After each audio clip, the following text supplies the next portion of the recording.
signature, Light Hero. Now what does Light play? Evos? Yeah. I mean, but the CC could still come through, right? XP? It sure can, but if they don't go for the Hylos, it's not that any other frontliners can even survive against the CC. In the mid lane. That's just the way it is. I mean, they themselves can go for CC, right? Yeah, BTR can go for CC right now for the XP lane, but then they'll leave Badang to roam. To Yeah, Light. you don't like that. I'm not a big fan of the Badang roam. Oh, maybe they go... Are they gonna go Tigreal? Gatot? Oh, Gatot's banned out. Who said there are no shortcuts? Oh man, wait a minute. We invented one. Oh man, back to game one it is. Oh, okay, I mean, the big difference is Moskov and Harith. and That's there's no the trade. Valentina, technically. Exactly. But there's a Lo Yi that can deal with the Netherrealm rather quickly. But, I don't know, with the Cho there, yes, the Fermis does do well, because then you try to pick someone off, you try to kick one guy, there's a, you know, full... there are multiple dimensions to this. It ends up being execution-based. And I don't like an assassin anymore for Evos. Yeah. Yeah, Assassin Hero definitely. They gotta go Lucas Jungle. Lucas Jungle. Lucas Yeah. Jungle, yeah. It certainly does make sense. I think the Farmers can be accounted to that as well. Hylos as the final pick now. So yeah. Wait, Hylos EXP. Should be XP. Yeah, it is XP. There you go. okay. All right. Yep. Let's see how this all pans out. Smash them. Let's see, ladies and gentlemen, the final game here to decide who comes out on top in this match with so much rivalry, with these two teams, Bigetron and Evos. Let's see, folks. King Natko, Natgoat on the Lo Yi. This was his debut pick as well, the Lo Yi, where he was able to beat the defending champions, TLID. Wow. With Albert being the Lucas jungle though, so no longer an assassin, but still a lot of damage potential. I wonder when exactly does Evos plan on turning up the heat with the Lo Yi. Look at that damage though, already in the early game, the Lo Yi power. In theory, in the early game with the Cho and the Lo Yi, Evos should have all the prio in the world right now, especially in the mid lane. Looking at the emblems, once again, 3 Inspires for the side of Bigetron, but even to pull yourself together for Moreno on the Paramis. So he's looking to be a bit more playmaking heavy, as Eman goes with the Master Assassin, trying to match Erlan in that lane. But if our data serves us correctly, I think Granger still comes out on top here. It all depends on how the matchup goes though. I think it really depends on later on the chip and the Louis, right? Because as soon as that level 3 hits, that's when the force of nature from both of these teams, you know, the dominance around the map starts to come to play. So until level 4, it seems like things are actually kind of quiet. Rotation down below though. I think just to get the XP crab, audience prediction has shifted quite a bit now. It's Evos leading. 73% by GoPay. Meanwhile, back into the gold lane still. They've been battling things out. Evos are looking quite aggressive here, invading into the enemy jungle. Light actually picks up a lot of damage from the early game pressure that Bluey can have, but seems like Evos are the ones now with a little bit more control over the objective. Luke on level 4 even. He trying to go for Kudo now, gets pinned down into the wall as Annabelle will be zoned completely, and that's a free neutral objective to Albert and Evos. Bold move for Key there to try and go for a zone, a threaten with low HP. He's forced to flicker for his troubles, but overall, the fact that Evos can get the turtle is still definitely a big W. And with that tempo, again, I'm waiting for the moment where Natko can show they can match up to Moreno. The fact that Bigetron just used it just earlier in game number 2 also means that most likely they would have an idea, right, on where these divergences are gonna be aimed at, and whether or not Light can actually match up pressure-wise against the Lo Yi with that chip too. That's a big question because Natko is already level 4. Light isn't. So Evil should have a little bit more time to play with Key though. Wait, the dragon, nope, coming down, Netherrealm as well. Annabelle jumps to the back line now with electrifying beats as well. Reggie unable to get the stun as the Netherrealm will be dealt with. Light flickering out to safety, is asking the pin down, coming down to Moreno. Flickers out Key, Jikudo locking him down. Albert secures first blood. Fist crack on the 2, but there's no one there to help him out. Evos on the board, Annabelle on the enemy side, and take a look at the Granger Erlan free hits. That's a 1-for-0 trade, but Evos were still able to pick up the turtle. Key, meanwhile, zones out Emon completely here. Light coming in to help him out, but Emon actually goes in for that. Ooh, gets punished for it. Just got back from the recall from the base and already loses more than half his HP. That's a good punishment coming in from Evos. But overall, I'm curious to see what Annabelle was doing right there. Oh, another Word of the Dragon. Oh, and the pick instantly. Annabelle looking for the damage, electrifying beats again, but it's not enough to threaten Albert or Key. Slower responses are coming in from Bigetron. Evos are the ones always really proactive, always going for the plays first. It seems that Bigetron are struggling to keep up with the pace. But earlier, again, in the first fight, you saw Annabelle kind of waiting. You pop the electrifying beats and then wait around for a little bit. You won't see it until maybe a replay later on, but it seems like he wasn't really sure on how to approach the fight with all of this potential crowd control coming through from the side of Evos. That does make sense, and now it looks like Albert is a level ahead of Annabelle, level 8 right now. Oh, Key goes in. Oh, it's an off-angle kick though, so Key will be in an awkward position. Light pops in the crash course now as the join will not rejoin. Oh, finally he decides to go in, but it's all alone. Let's find beats in the midst of it all. Gets a pick, another realm, and the pick down with the fist crack as Matko is the one who secures the neutral objective. That's Nat Goat. Nat Goat. King Nat Goat. Take a look at Amando, free hitting, and just like that, oh, the gold lead is gone. Absolutely a very close game here. 2 turtles though for Evos, but Bigetron already showing that. Whoa, hang on a second. Oh, Erlan. That's a dash again. Great kiting from Erlan to keep him away from Annabelle. He gets the kick. Oh, the stun on the wall and the pullback. This is play after play, man. We don't really get a chance to discuss things at length right here. With Key on the Cho, with Light on the chip as well. There's so many things that can happen, but Bigetron clearly seeming to be a bit lost on how to engage and where to engage.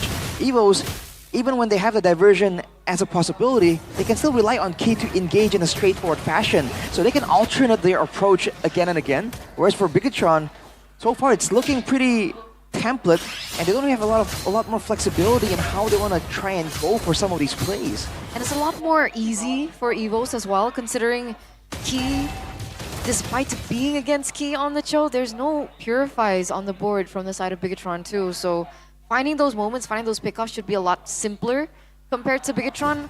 I don't know, I feel like if Game 1 repeats itself, then it's going to all fall into the hands of Emon on the Moskov to get to that Trinity as quick as possible, get the damage as quick as possible, and maybe look for an outplay in a later portion of the team fight. And that certainly can be a great way for Bigetron to just aim for some dominance in the movement. Because with the chip, you know, the chip does so much better with side lane pressure, where the chip can kind of split push along with someone, right? And make it a confusing situation to be in, because he can portal away to the top or bottom side of the map. That is an advantage that the low Yi doesn't really have. But now look at Evos again, already ahead so far in the setup. Jikundo, oh no way, the Dragon Crash Course actually cancels it out now. Fish Crack on a 2. Crash Course coming down with another realm 2. Now Annabelle jumping to the back. Albert gonna be taken very low. No, actually just a lure there. Oh, Turtle taken out. Light Crash Course, Erlan stunned up. Moreno flickering out in time. K kicks him back to the fray. Light now gunned down by Erlan. Flickers out, but Erlan surely will take the kill. It's a double and a perfect turtle for Evos. That was very messy by Bigetron. What did you think about that? I mean, they were trying to go for the same approach there. Get in there, take the damage, tank it with the Netherrealm. But the fact that Evos has so much AoE makes it Netherrealm so much of a non-factor. The moment Albert and Natko output their damage together, that Netherrealm is just gone. And not to mention, when they're clumping up together, this is the same benefit that Reggie had. But wait a minute. Okay. And that was a bit too clean with it. But Key is getting so much value with the Jeet Kune Dos, not just the way of the Dragons, because everyone from Bigetron are clumping up together. So now they're stuck in a difficult spot. Do they want to group together and get massive value from the Netherrealm, or do they want to spread around a bit to ensure that Evos can't really combo them? It's a big question. Right now, it seems like a little more emphasis on helping out Iman in the top lane. They should be able to get that tower, but it looks like Erlan very quick as well was able to take down the turret in the bottom lane first, rather. So again, a big question to Light. What's the plan with Light? Does he look for a crazy play? Is he not comfortable to take that risk? What's going on and why is he so passive? I feel like Bigetron at this point have to bank on the late game macro approach. That seems to be one of the only advantages, but look at Matko already setting up a diversion. Doesn't necessarily commit onto that. I think they were trying to clear the mid lane faster because they want to set up for the next neutral objective, which is that Lord that spawns in under 6 seconds. Albert gonna be able to clear the top lane as well. And what does Annabelle do? Annabelle level 12 right now, catching up to Albert, who's also at level 12. But look at the way that Key's positioned. Look at the way where Natko's positioned. It's a lot of information over for their team. The control for Evos definitely is much better. And that's again because Bigetron doesn't really have a secure way of finding that information and getting out. Luke is on the Badang, but the Badang isn't exactly the best escape artist. Always usually used in a more straightforward fashion. So that's where Evos are abusing the fact they can just walk up, they can get in and out using the Cho. So Bigetron are forced to just heavily rely on that far side pressure. But look at this diversion. Just for the rotation. Yeah, it's just to the Lord. They're not going to try to make an ambush happen. Super Ken there watching this matchup very closely as well. And they are bursting down. They're blitzing this Lord. Down to a quarter of his HP. Annabelle walking up now. Let's find Peace Retribution. Albert wins it away. Crash Course coming down with the shortcut too. Luke can be taken down. NetherRealm a bit late. Light will be able to flicker in time. But look at the damage that's been placed down. Erlan trying to go for the snipe. Moreno will be caught. And he actually escapes here. Evos, they get everything they wanted. SOD. Oh, what? A dive from Iman to get Albert. Annabelle walks back in. Now, does he have enough damage? Erlan with the flicker out to safety. The mid lane will be cleared out again. A diversion though might catch Annabelle. Lo Yi flanking. No, they get away. What was that re-engage from Iman though? Was that worth it, that trade? I think that was planned. The fact that Moreno was in the area, he saw the SOD connect, he saw Annabelle actually still behind the members of Evos. If they re-engaged together at the right opportune moment, there was a chance that could have worked out. But the fact that Annabelle got, that Iman got immediately blown up like that, that definitely wasn't part of the calculations. Evos now with a 2.5k gold lead, gonna be even more dangerous. And keep in mind that that whole fight, the moment Bigetron all walked through the portal, the three members, they got knocked out by the Jeet Kune Do from Key. So this Cho performance is subtle, but it's absolutely great from Key. Diversion spotted. Natko right there. Lord. It's gonna be taken down. Meanwhile, Light in the back. Oh, gonna be caught. Electrified Beast. Oh! The Shadow Stampede brings him in. Annabelle still looking for the damage. He still has Electrifying Beats. What was the initial damage? Was it just the dashes? Might just be the dashes and the procs on the Starlium as well. Just like that. The moment the gold laner is gone, the moment Erlan is no longer in the picture, that's the moment that Bigetron is waiting for. Even though Evos were able to spot out Light, Light actually was able to make the play there, diving towards the back line. It worked there. Unfortunately, there's no real objective on the map for Bigetron to capitalize on. And the next time Light tries the same maneuver, tries the same trick, Evos will be ready for it. I mean, that's an assumption anyway, right? But that's exactly what we were looking for. More initiating plays coming in from Light on the chip. And sure, there weren't any objectives on the board, but that was a shutdown onto Erlan. 6-1-2 now. Who was able to take him down? Was it Annabelle? Did he get the shutdown earlier on? Because I think that's, yeah, it was that's Annabelle. value, It was Annabelle, right? indeed. There you go. Look at Erlan though, even with that shutdown, 35 stacks still on the Sky Piercer. It's not great. 500. Yeah. Not great, but you know, it's still relevant Okay, at this yeah. point, right? With 6 kills. I think for Evos, they gotta respect it a bit more. The chance for Bigetron to actually make a play like that. So you can see them positioning more defensively. They're sending Reggie out there, you know, as a bit of a bait. It's a bit of a sentry. With 2 seconds to go for the Lord. This is again where Bigetron can try and use all the global pressure they have to their advantage. Technically, they have the Moskov and they have the chip to work with. So in terms of tools, there's more that Bigetron can do creatively instead of Evos. So now, he seems like he's opening up the map, giving up vision. But again, the idea that Moskov is always on the side lanes. Wait a second. Albert claims the Lord in the bottom lane. A tier 2 will fall. It's a trade. Tier 2. Luke! Fist crack. No follow-up. Key goes in on the Light. The Crash Course comes down as well. Luke will be able to go for the stun again. but that is Light taking down Moskov. A base turret. Eman. Oh wait, just Natko. Oh, he misses the SOD. They might have already gotten enough time. Winter Crown. That goes. Well played, Eman. Taken down. Now in the mid lane though, they've dealt with the Lord. Albert is all alone. And he gets pushed away. Albert still wants to go for it. Fist crack coming down at the realm as well. Dealt with again. Albert almost. Was he close to a kill? I think he was, but NetherRealm, it was used and it got immediately popped by Albert. So that's the kind of damage that Albert is operating with. But overall, despite losing the Lord, they got a base turret. Bigetron stopping the recalls, but now Reggie. 8 seconds for Eman. They gotta go and deal with this wave. That's Lou, kick back. He gonna be fallen! Annabelle, wow, that damage again!